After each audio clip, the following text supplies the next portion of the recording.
Hello guys, welcome to my YouTube channel. কেমন আছো তোমরা? এখন আমরা কথা বলবো হচ্ছে নেটফ্লিক্সে রিলিজ হওয়ার নতুন হলিউড ফিল্ম, যেটার নাম হচ্ছে knives out, dead man wake up, যাতে লিড চরিত্রে আছে ড্যানিয়েল ক্রেগ। তো এটা নাইভস আউটের 3 নম্বর পার্ট এবং গ্লাস অনিয়নের সিকুয়েল, মানে বলা যায় এটা সিকুয়েল কাইন্ড অফ। এটা এই যেহেতু ফিল্ম সিরিজটা টোটাল 3টে পার্ট আছে। নাইভস আউট 2019-এ বেরিয়েছিল, গ্লাস অনিয়ন 2022-এ বেরিয়েছিল, তারপরে থার্ড ইনস্টলমেন্ট হচ্ছে এই ফিল্মটা। তো এই ফিল্মটা 12ই ডিসেম্বর নেটফ্লিক্সে রিলিজ হয় এবং এটার আপডেট আমি অনেক আগে দিয়েছিলাম যে এই ফিল্মটা আসবে 2025-এর ডিসেম্বরে।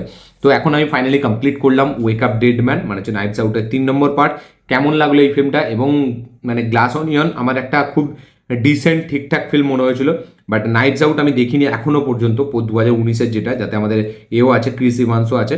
তো আমি ডাইরেক্ট এই 3 নম্বর পার্টটা দেখলাম গ্লাস অনিয়নের পরে। তো কেমন, এটা আগাথা ক্রিস্টির যে নভেল তার উপর বেস্ট করে এই ফিল্মটা বানানো।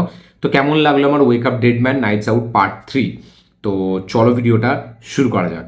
এক লাইনে যদি আমি নাইভস আউটের পার্ট 3 এর কথা বলি, ওয়েক আপ ডেড ম্যান, আমার এই ফিল্মটা এক কথায় আমার ঠিকঠাক একটা ফিল্ম মনে হয়েছে, একটা ডিসেন্ট ফিল্ম মনে হয়েছে। হ্যাঁ, ডেফিনেটলি এই ফিল্মটা মানে একটা স্ক্রিন প্লেটা যেটা, ঠিক আছে, প্রথমের দিকটা আপনার অতটা ভালো লাগবে না, প্রথমের দিকটা খুব আস্তে আস্তে এগোয়, যেহেতু ফিল্মটা খুব বড়, 2 ঘন্টা 30 মিনিট ফিল্ম। হলিউডে সচরাচর এরকম ফিল্ম হয় না, 2 ঘন্টা 30 মিনিটেরই মেবি ফিল্ম হয়, 2 ঘন্টা 30 না 25, যাই হোক এরকম টাইপ, মোটামুটি 2 ঘন্টা 20 মিনিটের ওপরের ফিল্ম। তো এই ফিল্মটা মানে হলিউডের খুব একটা লম্বা ফিল্ম আপনার মনে হবে, বিশেষ করে এই এর যে কটা পার্ট আছে সেই পার্টের তুলনায়। তো এই ফিল্মটার যেরকম বললাম যে প্রথমে স্ক্রিন প্লেটা আমার অতটা হেভি লাগেনি, বাট আস্তে আস্তে যখন কেসটায় ঢোকে তারপর থেকে আমার একটা ডিসেন্ট এক্সপিরিয়েন্স, ডিসেন্ট একটা রাইড আমার মনে হয়েছে। এবং ড্যানিয়েল ক্রেগকে সেই আমরা বেনোয়েট ব্ল্যাঙ্কের যে ক্যারেক্টারটা প্লে করতে দেখতে মানে দেখেছি, সেই ক্যারেক্টারটাই সে প্লে করেছে। এবার এইখানে যে টুইস্ট অ্যান্ড টার্নসটা, মানে সেটা না, মানে কি বলবো, আমি যেহেতু নাইভস আউট দেখিনি, আমি নাইভস আউটের সাথে কম্পেয়ার করতে পারবো না, বাট গ্লাস অনিয়ন তার যে টুইস্ট, ঠিক আছে, তার থেকে একটু বেটার টুইস্ট আমার এখানে মনে হয়েছে। টুইস্টটা যেভাবে প্রেজেন্ট করেছে, এবং মানে একটা টাইম অবধি আপনার মানে আপনি প্রেডিক্ট করবেন, বাট তারপরেও আপনি লাস্ট পর্যন্ত ধরতে পারবেন না। এবং ফিল্মের যে ক্লাইম্যাক্স, সেটা আপনাকে একটু হালকা ইমোশনাল করে তোলে। এবং সেটা মানে যেহেতু এই ফিল্মটা একটা কাইন্ড অফ মানে ইনভেস্টিগেশনের সাথে সাথে একটা ধার্মিক ফিল্ম, ঠিক আছে, মানে ধর্মর সাথে এই ফিল্মটা অনেক কিছু জুড়ে আছে। তো সেটা ঠিক আছে। এবং মানে ফিল্মটার যে ট্রিটমেন্ট, যে অ্যাপ্রোচ, ঠিক আছে, মানে সেটা গ্লাস অনিয়র থেকে অনেকটা ডিফারেন্ট। এবং এই ফিল্মটা পুরোটাই একটা চার্চকে নিয়ে মানে কেন্দ্র করে এই ফিল্মটা বানানো হয়েছে। এবং সেটা আপনি পুরো থ্রু আউট ফিল্মটা দেখলে বুঝতে পারবেন। এই ফিল্মটা যেটা গল্পটা হচ্ছে যে এখানে একটা পাদ্রী আছে, ঠিক আছে, যে কিনা চার্চে থাকে, যারা মানে আমরা মানে কি বলবো, ওই যারা হয় আমাদের ক্রাইস্ট হয়, সরি, মানে আমাদের পাদ্রী যারা হয়, যারা কনফেশন, যাদের সামনে গিয়ে আমরা কনফেশন করি, যারা ক্রিশ্চান, তারা জানে এইটা ব্যাপারটা, ঠিক আছে। তো চার্চের একজন মেন থাকে, যেমন আমাদের মসজিদে মৌলানা থাকে, হিন্দুদের মানে মন্দিরে একজন পণ্ডিত থাকে, ঠিক সেরকমই আমাদের ক্রিশ্চানদেরও একজন পাদ্রী বলে থাকে। তো সেই চার্চে একজন পাদ্রী আছে যে কিনা যার হঠাৎ করে মৃত্যু হয়ে যাচ্ছে, সেই মৃত্যুটাকে ইনভেস্টিগেশন করতে আসছে ড্যানিয়েল ক্রেগের ক্যারেক্টারটা। এবং সেখানে 6-7টা মানুষ আছে যাদের ওপর মানে এটা যাচ্ছে, সন্দেহটা যাচ্ছে, তাদের মধ্যেই কেউ একজন করেছে। এবং আরেকটা নতুন পাদ্রী এসছে, যে একটা ইয়াং পাদ্রী, তার উপরেও এই সন্দেহটা যাচ্ছে। তো এবার কে করেছে এই 6-7 জনের মধ্যে এই খুনটা, এবং এটা কি আদৌ খুন নাকি এটা সত্যিই সুইসাইড, এবং কেনই সুইসাইডটা হয়েছে, কেনই পাদ্রীটা খুন হলো, সে কি আদৌ ভালো লোক ছিল নাকি সে খারাপ লোক, সেই সব প্রশ্নের উত্তর খুঁজতে গেলে আপনাদেরকে wake up dead man knives আউটের পার্ট 3 দেখতে হবে। তো আমার যেরকম বললাম যে আমার একটা ডিসেন্ট এক্সপিরিয়েন্স আমি বলবো, আমার একটা ঠিকঠাক টাইম পাসের মতো ফিল্ম মনে হয়েছে। খুব আউট অফ দ্য বক্স ফিল্মটা যায় না, বা আপনাকে যে একদম বিশাল লেভেলে আপনাকে একদম কিছু আনপ্রেডিক্টেবল জিনিস দেখাবে, যেটা আপনি দেখে উড়ে যাবেন, যেটা আপনি একদম এক্সপেক্টই করতে পারবেন না। তো সেরকম কিছু না, খুব সিম্পলি চলতে থাকে, যেরকম গ্লাস অনিয়ন আপনারা দেখেছেন ঠিক সেই রকম টাইপ অফ। বাট এই ফিল্মে কমেডিটা খুব দারুণ ওয়ার্ক করেছে আমার জন্য।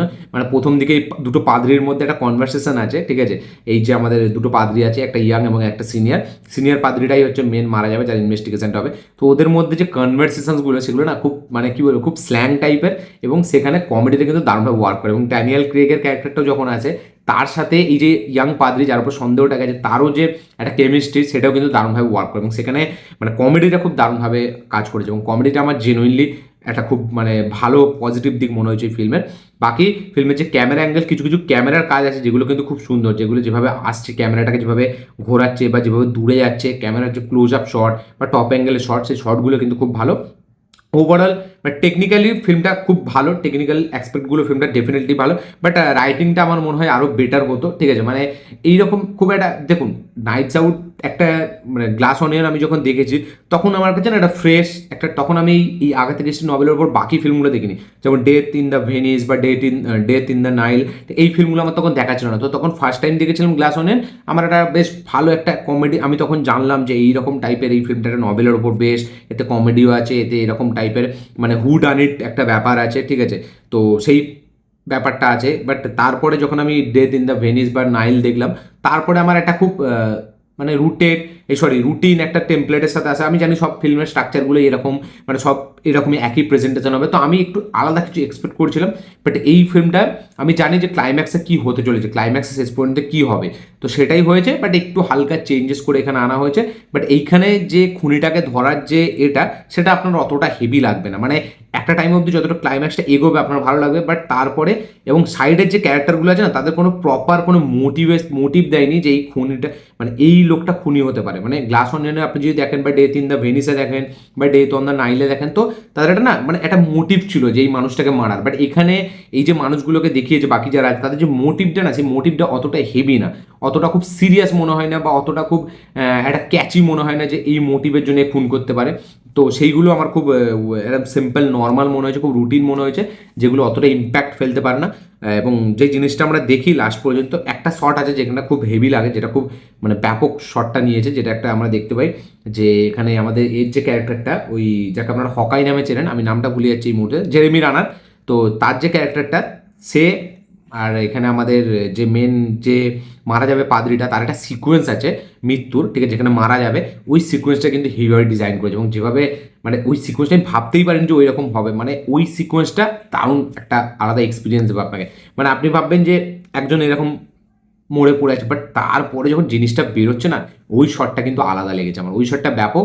এবং মানে এই লালাচ, মানে কি বলবো, একটা পাদ্রি, সে মানে একটা জিনিসের জন্য যে মানুষ মানে দুনিয়াকে সমাজকে শোধরাবার চেষ্টা করছে, যে মানে ভগবানের রাস্তায় আসতে বলছে, সে কিভাবে মানে একটা লোভের কারণে কিভাবে চেঞ্জ হচ্ছে, তার মাইন্ডসেট কিভাবে চেঞ্জ হচ্ছে, সে যে কতটা ডেঞ্জারাস সেটাও আমরা এই ফিল্মের মধ্যে দেখতে পাই। এবং একটা লোভ, সেটা কিন্তু মানে একটা লোভ এমন একটা জিনিস যে কিন্তু মানে বিশাল ভালো থেকে ভালো মানুষকেও চেঞ্জ করিয়ে দেয়। তো এই ফিল্মটায় সেই জিনিসটাও আমাদেরকে শেখায়। তো সেগুলো সব ভালো যে জিনিসগুলো দেখাচ্ছে, বাট যে এক্সিকিউশন, ওয়ে অফ প্রেজেন্টেশন বা যেই ফরম্যাটে গল্পটা এগোতে থাকে, সেটা আমার অতটা হেভি লাগেনি, খুব টিপিক্যাল মনে হয়েছে, খুব কী বলে একটা নর্মাল ওয়েতে গল্পটা এগোয় সেটা মনে হয়েছে। এবং এই যে বললাম যে সাপোর্টিং কাস্টে যাদের আছে, তাদের যে মোটিভটা, সেটা আমার অতটা হেভি স্ট্রং মনে হয়নি। এবং মানে খুনের যে প্রসেসটা, সেটা মানে আমরা গ্লাস অনলাইনে কি দেখি যে আলাদা আলাদা এক একজনের মোটিভ দেখায়, যে এইভাবে মেরেছে, এটা হতে পারে, বাট এখানে একটাই দেখাচ্ছে, সেটাই আমরা বুঝতে পারছি যে ওই মেরেছে, মানে একটাই, এখানে আর কোনো অ্যাঙ্গেল দেখাচ্ছে না। যার কারণে মানে গ্লাস অনিয়ন আপনি দেখবেন যে প্রত্যেকটা ক্যারেক্টারের এক একটা দেখাচ্ছে যে এইভাবে মারতে পারে, এইভাবে মারতে, বাট এইখানে কিন্তু সেই সব নেই। তো যার কারণে আমার এটাকে খুব একটা ফ্ল্যাট মনে হয়েছে, আমার অতটা হেভি লাগেনি। তো ওয়েক আপ ডেড ম্যান আমার জন্য একটা ডিসেন্ট টাইম পাস মুভি মনে হয়েছে। গ্লাস অনিয়নের প্রথম দিকটা তো আরও খুব একটা মানে প্রথম দিকে কমেডিটা ছিল বলে তাও আপনি এনজয় করবেন, বাট টু দ্য পয়েন্টে ফিল্মটা আসতে অনেকটা টাইম নিয়ে নেয়। একটু লম্বা ফিল্মও আপনার মনে হবে আরামসে ট্রিম করা যেত ফিল্মটাকে। তো আপনারা যারা ওয়েক আপ ডেড ম্যান দেখেছেন, তাদের কি বক্তব্য, কি মতামত, কি রিয়াকশন, অবশ্যই কমেন্টে লিখে জানাবেন। যারা যারা দেখেননি অবশ্যই চেক আউট করুন, গিয়ে দেখে অবশ্যই কমেন্ট করবেন আপনাদের কি বক্তব্য, কি মতামত, কি রিয়াকশন। এবং নাইটস আউটের 3টে পার্টের মধ্যে কোন পার্টটা আপনাদের বেস্ট লাগে অবশ্যই কমেন্টে লিখে জানাবেন। আমি আজকেই ফার্স্ট পার্টটা দেখবো। তো এই ছিল আমার রিয়াকশন, এই ছিল আমার রিভিউ ফিল্মটাকে নিয়ে। ভিডিওটা ভালো লাগে থাকলে লাইক, শেয়ার, কমেন্ট করে দেবেন। চ্যানেল নতুন হলে চ্যানেলটিকে সাবস্ক্রাইব করবেন, বেল আইকনটি প্রেস করতে ভুলবেন না। দেখা হচ্ছে পরের ভিডিওতে, ততক্ষণের জন্য বাই।